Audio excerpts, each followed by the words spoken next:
SSC GD constable exam pattern 2022। आज हम बात करेंगे पूरे इसके सिलेबस पर। पहले वाली वीडियो में जो मैंने बनाया था उसमें हम फॉर्म अप्लाई कैसे करना है, कब आया है फॉर्म, कितनी वैकेंसी है, सारी चीज़ें हम बता चुके हैं। ठीक है, इसमें भी वैकेंसी पर बात करेंगे, लेकिन सबसे पहले हम देख लेते हैं इसमें एसएससी जीडी का सिलेबस क्या है। क्योंकि अगर हम इसमें एसएससी जीडी की तैयारी करनी है, इसमें कूदना है ना, तो सबसे पहले हमें इसकी गहराई नापनी पड़ेगी कि क्या क्या हमें पढ़ना है, कौन कौन से बदलाव हुए हैं, कौन कौन से संशोधन हुए हैं। ठीक है, एसएससी जीडी के इस एग्ज़ाम में इस बार संशोधन किया गया है, जैसा कि मैं आपको दिखा देता हूं कि क्या है संशोधन प्रक्रिया। देखिए यहाँ पर लिखा हुआ है, यहाँ पर कर्मचारी चयन आयोग एसएससी ने कांस्टेबल पद के लिए एसएससी जीडी परीक्षा पैटर्न को संशोधित किया है, जिसे आधिकारिक सूचना के द्वारा जारी कर दिया गया है। अब ये 60 मिनट का होगा और 160 अंक होंगे टोटल, जिसमें 80 प्रश्न होंगे और 0.50 अंकों की निगेटिव मार्किंग भी होगी। टोटल जो पोस्ट आई थी 24,369 पोस्ट आई है।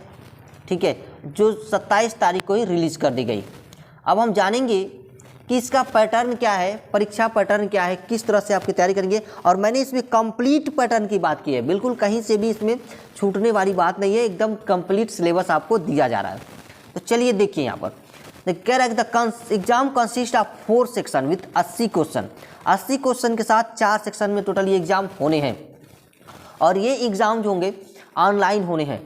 ठीक है, और टीयर जो 1 एग्ज़ाम होगा वो 60 मिनट का होगा, 1 एग्ज़ाम जो होगा, और ये बाइलिंगुअल होगा, यानी कि डबल लैंग्वेज होगा, इंग्लिश में भी होगा और हिंदी में होगा।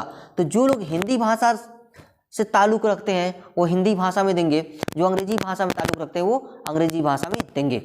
ठीक है, और इसमें 0.50 मार्क का निगेटिव मार्किंग भी होगी।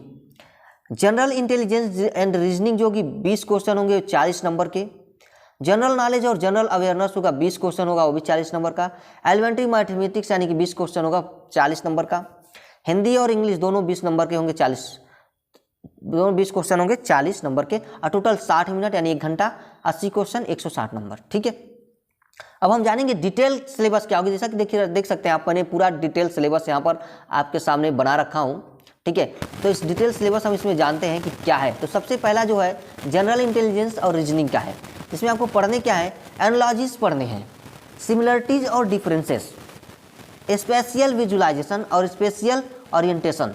फिर 5वां जो है visual memory, discrimination, observation, relationship and concept, arithmetical reasoning and figural classification. कुछ देर बाद में अभी इसको हिंदी में भी बता दूंगा कि क्या होगा, हिंदी में भी मैंने इसका बना रखा है। ठीक है, तो जो हिंदी वाले हो हिंदी वाले को समझ लेंगे। अगला आपका arithmetic number and series, non verbal series, figural classification, coding and decoding. ठीक है, ये आपका था जनरल इंटेलिजेंस और रीजनिंग का सिलेबस। टोटल 13 टॉपिक इसमें है, 13 इंडेक्स जो आपको कंप्लीट करने हैं।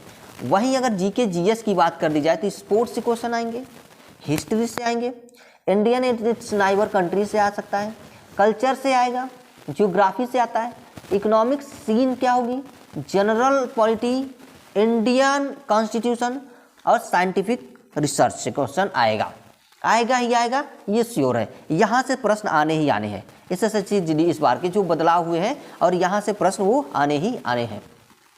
ठीक है, अगला है एलिमेंट्री मैथमेटिक्स। ठीक है, उसमें कहाँ से प्रश्न आने वाले हैं। तो देखिए ये तो बच्चा शुरुआत से ही पढ़ता आता है, जैसे नंबर सिस्टम हो गया, हर क्लास में आप पढ़े हैं इस number system, problems related two numbers हो गया, कंप्यूटेशन ऑफ होल नंबर हो गया, decimal and fractions, relationship between numbers, fundamental arithmetic operations, percentage हो गया आपका, ratio and proportion, average, interest, profit and loss, discount, mensuration, time and distance, ratio and time and work. ये सारे प्रश्न यहाँ से आने वाले हैं मैथमेटिक्स में। ठीक है, अगर कहीं से आपको डाउट लगता है तो आप हमें कमेंट करके पूछ सकते हैं, मैं आपको टोटल सिलेबस कंप्लीट दूंगा, टोटल जानकारी आपको उपलब्ध कराऊंगा। इंग्लिश की अगर मैं बात करूं, जो लोग इंग्लिश में पेपर देना चाहते हैं तो उनके लिए क्या सिलेबस होगा, तो उनके लिए फिल इन द ब्लैंक्स को पढ़ने हैं, एरर स्पॉटिंग पढ़ने हैं, phrase replacement, synonyms and antonyms, cloze text, phrase in idiom और meanings, spellings, one word substitution और रीडिंग कॉम्प्रहेंशन। ठीक है, ये सारी पॉइंट्स पे आपको ध्यान देने पड़ेंगे। अगर आप इसकी अच्छे से तैयारी कर रहे हैं तो आपको ध्यान बहुत अच्छे से देने पड़ेंगे। ठीक है, अगला जो है हिंदी की है, जो लोग हिंदी में पेपर देना चाहते हैं तो उनको क्या पढ़ना है, तो हिंदी वाले के लिए संधि और संधि विच्छेद पढ़ने हैं, उपसर्ग पढ़ने हैं, प्रत्यय पढ़ने हैं, पर्यायवाची शब्द पढ़ने हैं, मुहावरे और लोकोक्तियाँ पढ़नी है, मासिक पदों की रचना और समास विग्रह, सामासिक पदों की रचना और समास विग्रह पढ़ने हैं, विपरीतार्थक यानी विलोम शब्द पढ़ने हैं, शब्द युग्म पढ़ने हैं, वाक्यांश के लिए एक सार्थक शब्द होना चाहिए, संज्ञा शब्दों से विश्लेषण बनाना, ठीक है, अनेकार्थक शब्द, वाक्य शुद्धि, अशुद्ध वाक्यों के शुद्धिकरण और वाक्यगत अशुद्धि का कारण, वाच्य, कर्तृत्ववाच्य, कर्मवाच्य और भाव्यवाच्य, क्रिया सकर्मक, अकर्मक और पूर्वकालिक क्रियाएं, शब्द शुद्धि, अशुद्ध शब्दों का शुद्धिकरण और शब्दगत अशुद्धि का कारण, अंग्रेजी के परिभाषित तकनीकी शब्दों के समानार्थी हिंदी शब्द। और 17वां पॉइंट है हमारा सरल, संयुक्त और मिश्र अंग्रेजी वाक्यों का हिंदी में रूपांतरण करना और हिंदी का अंग्रेजी में रूपांतरण करना है, यानी आपको ट्रांसलेशन करने हैं।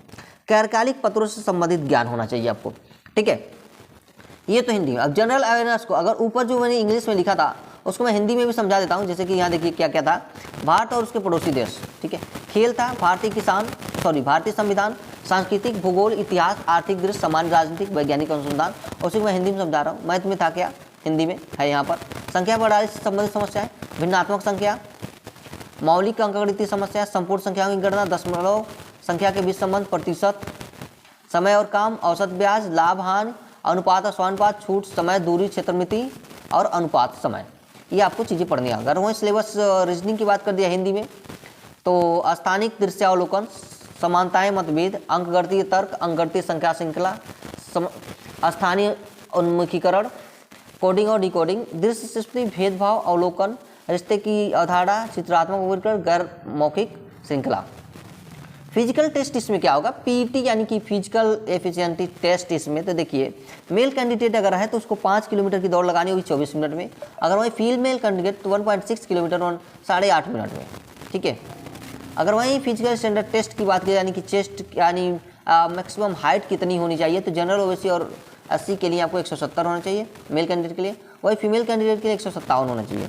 और शेड्यूल ट्रिप्स अगर है तो 162.5 और 150 फीमेल के लिए, ठीक है। यहाँ पर schedule trips candidates hailing from the north eastern state से अगर वो यहाँ से अगर बिलोंग करता है तो 160 होना चाहिए और 127.5 होना चाहिए, ठीक है।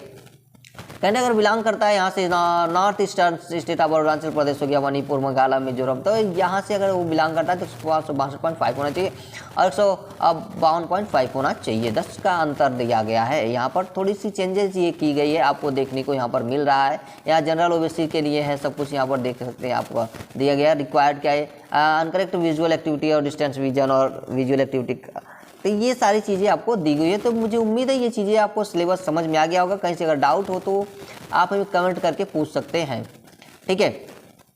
पोस्ट का नाम आपको पता ही है, सब सारी चीज़ें आपको पता ही है, मैंने पहले ही बता दिया है क्या क्या है इसमें। तो चलिए आज के लिए इतना ही, मिलते हैं किसी ऐसे ही नए नोटिफिकेशन के साथ और एक नए वीडियो में। तो अगर आपने मेरे चैनल को सब्सक्राइब नहीं किया है तो इसको सब्सक्राइब कर लीजिए, क्योंकि ऐसे ही मैं काफ़ी इंपॉर्टेंट चीज़ें इस चैनल पर लेके आता रहूँगा और आप तक पहुंचाता रहूँगा। काफ़ी अच्छी अच्छी जानकारियाँ, इंपॉर्टेंट नोटिफिकेशन आप तक पहुंचाता रहूँगा, ठीक है। तो आप चैनल को सब्सक्राइब कर दीजिए, लाइक भी कर दीजिए और शेयर भी कर दीजिए, ताकि सभी बच्चों का इसमें काफ़ी उनको फ़ायदा हो जाए, ठीक है।